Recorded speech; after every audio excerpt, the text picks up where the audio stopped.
Hey, what's up? Welcome back to the Packers Film Room. We're going to do a quick look at this play, not super in depth, but there's a certain thing I want to look at, which is going to be of the why didn't he throw it to the open man, or as I kind of like to group it as the when open isn't open variety. So we're going to have Love, he's going to need motions over. You got Malik Heath over there. He doesn't like the first call. He's going to can it and tap his little helmet there. All right, can. Here we go. It's going to be a touchdown on Malik Heath over here. It's the go-ahead touchdown. At the time, very excited. Think it's maybe the game-winning touchdown in this game against the Giants. Let's see, I love this. Ref gets knocked over. Everyone's like, did we get it? Did we get a touchdown? They go nuts. And the wide camera operator just lingers on it for a while. I think that's amazing. I absolutely love that. It goes a little longer, but we're going to run it back. So he throws this to Malik Heath. Again, perfect placement. As we'll see right here. Bang, bang. Look at that. Look at that ball right there. Outstretched arms. Perfect throw and catch right there. But, Jayden Reed's wide open. So this is one of those you can look at and say, well, why didn't he throw it to the open man? It's so easy. Why doesn't the quarterback always throw to the open man? Well, this is why. We will talk about it. So again, they canned into this. So I think this was originally supposed to be Patrick Taylor's over here. Originally supposed to be, I think, a run play. 38 Wanda, I think, which is kind of a wide zone, typical wide zone run play out of gun. He cans it. Patrick Taylor moves over here. You're now looking at 7-man protection. H200, I think, is the call. And then he's going to kick out there. Patrick Taylor reads inside out there, looking for a blitzer up the middle. You've got 7-man rushers. You got seven-man protection. 1, 2, 3, 4, 5, 6, 7, 8. 8 men in the box looking to run. And it's Wink Martindale, who likely will bring the blitz. He will back out occasionally, but he also just likes to bring the blitz. You got one more guy than you think you're going to have. Now they're running. Packers are running. You got a stick route over here with Malik Heath. And then you've got a pile concept over here with Dobbs on the pile route and Reed on a now slant. Okay, you got 3 in coverage. You got 3 men running. You got 3 men in coverage if you got 8 men at the line. That's math. So if they do what if you think they're going to do, which is man-to-man coverage, you got this guy on Heath.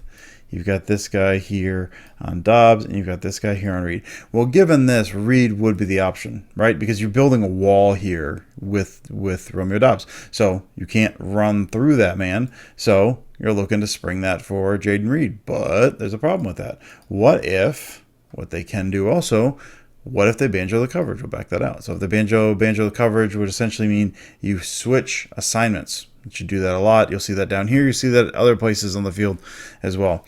As you're switching over, as you're building that wall, this guy trades off. He picks up the now slant. This guy right here, he picks up the power route. Now suddenly, you've got the coverage switched, and these guys are in better position. So what's the problem with that? Well, if you've got 8 rushers here, you got +1 rushing, right? Because you got 7-man, and you've got Patrick Taylor, again, looking at the inside. You're looking at a free rusher, probably up the middle, maybe off the edge. Either way, you're looking at a free rusher because you're overloaded here.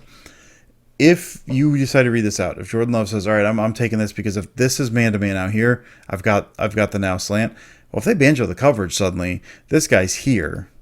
He's carrying that up. This is done. And now if that's done, by the time you've seen that, oh no, they switched the coverage on me. You've got a dude right up the middle, right in your face. You can't do anything. It's 3rd and 6. You need this touchdown here. You take the sack, or suddenly you're trying to just scramble and try to make something happen. That's no good.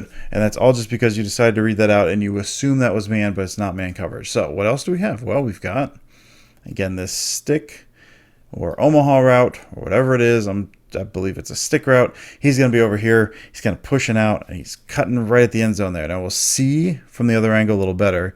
His defender is completely on the inside, like not even overlapping the inside shoulder. So your choices are, pre-snap, I got to get the ball out quick. I got a couple steps, and I got to wing this sucker.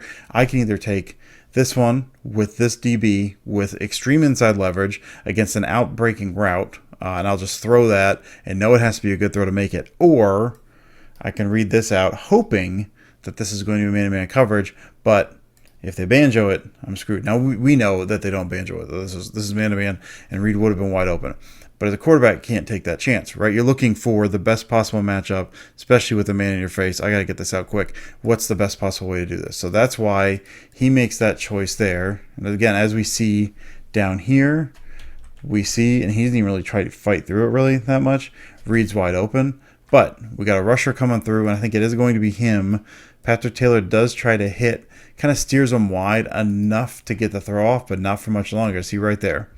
Now again, if they banjo this, if this guy stays in place and there's a dude here, and then you've got this guy, and you've got this guy coming off the edge that Tom's coming out to pick up, like suddenly you're out of options there. So you go with the option that you think, I've got to get the ball out quickly.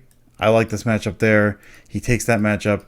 On the screen, Reed is wide open. Obviously, we know that now, but as you're looking at this pre-snap, you're looking at all the variables. That's the correct option there. That's the correct read, even if Jayden Reed ends up wide open. So good call by Jordan Love. A way to look at all of that and then go through it. Here's the full celebration. We'll look at this from one more angle. Then we'll get out of here just to see the throw, just to see the placement on the throw. It's going to be from the back angle here. So again, he cans this. You're going to move Patrick Taylor over here. You've got all these rushers up here. And I think it's going to be 27 that kind of comes through. Yeah, there we go. Man, look at that. Draped on his back, outstretched arms, outside shoulder, gets the touchdown. Perfect throw and a really good decision given all the variables involved. So I don't know if anyone else was wondering about this, but if you were, that's why Jordan Love didn't throw to a wide open Jayden Reed. So hope this was fun, interesting. I don't know what to call it. I'll talk to you next time.